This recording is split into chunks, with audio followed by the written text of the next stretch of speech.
मध्ये आज आपल्या बरोबर आहेत सुखी एअरकॉमचे स्वप्नील सुखी, त्यांच्यासोबत आपण संवाद साधूया. नमस्कार सर, मराठी मूड मध्ये तुमचं स्वागत. अच्छा. कसा आहे तुमचा आजचा मूड? हा, एकदम एक्सलंट. सर, आज आपण उद्योग बोध या इव्हेंटला जमलो आहोत. नेटवर्किंगची अपॉर्च्युनिटी मिळते, तर उद्योग बोध या इव्हेंट बद्दल तुम्ही काय सांगू इच्छिता? हे सॅटरडे क्लब ग्लोबल ट्रस्टच्या माध्यमातून आज बरेच जवळजवळ 600 उद्योजक या ठिकाणी जमा झालेले आहेत. आणि मी बघतोय की छोट्याशा छोट्या व्यवसायापासून ज्यांचा टर्नओव्हर करोडोमध्ये आहेत, असे सगळे उद्योजक आज इथे आज आपल्याला बघायला भेटत आहेत. आणि खरोखरच खूप चांगल्या प्रकारची इथे प्रेरणा मिळते. आणि एक सगळ्यात महत्त्वाची गोष्ट म्हणजे एवढ्या प्रमाणात उद्योजक एकत्र येणं आणि एक दुसऱ्यापासून प्रेरणा मिळणं ही खरोखरच खूप चांगली गोष्ट आहे. आणि याच्यामधनं मला नक्कीच खात्री वाटते पुढच्या अजून एक 5 वर्षामध्ये अशी परिस्थिती होईल की आपले बरेचसे जे नवीन उद्योजक आहेत त्याच्यामधनं निर्माण होतील. आणि चांगल्या प्रकारे आपण इतर जे समाज जसं गुजराती आहेत किंवा अजून मारवाडी समाज आहे, तर त्यांना आपण चांगल्या प्रकारे त्यांच्या याच्यापर्यंत आपण नक्कीच पोहोचू.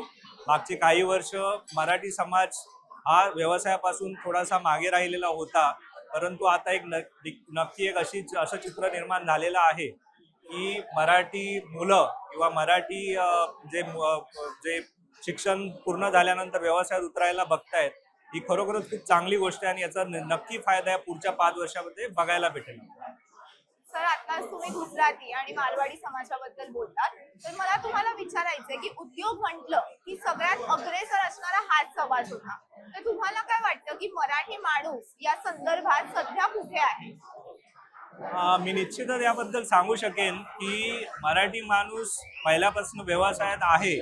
फक्त काही गोष्टींमुळे तो मागे राहिला, त्याला तेवढी प्रेरणा मिळाली नाही, किंवा असं आपण म्हणू शकतो की तो बाकी विद्येच्या क्षेत्रामध्ये अग्रेसर आहे, कलेच्या क्षेत्रामध्ये अग्रेसर आहे.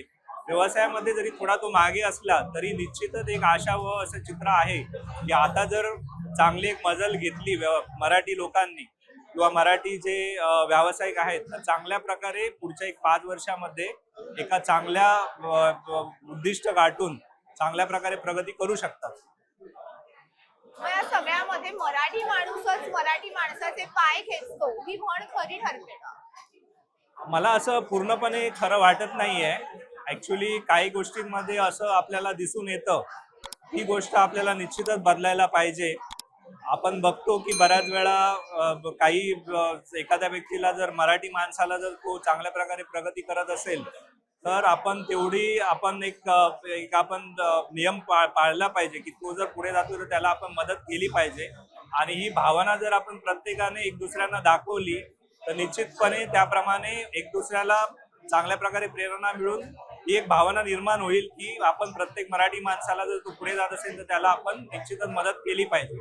आणि असं जर वातावरण तयार झालं तर नक्की परिस्थिती बदलेल. नक्कीच सर, तुमच्याशी बोलून खूप छान वाटलं. Thank you so much. थँक्यू.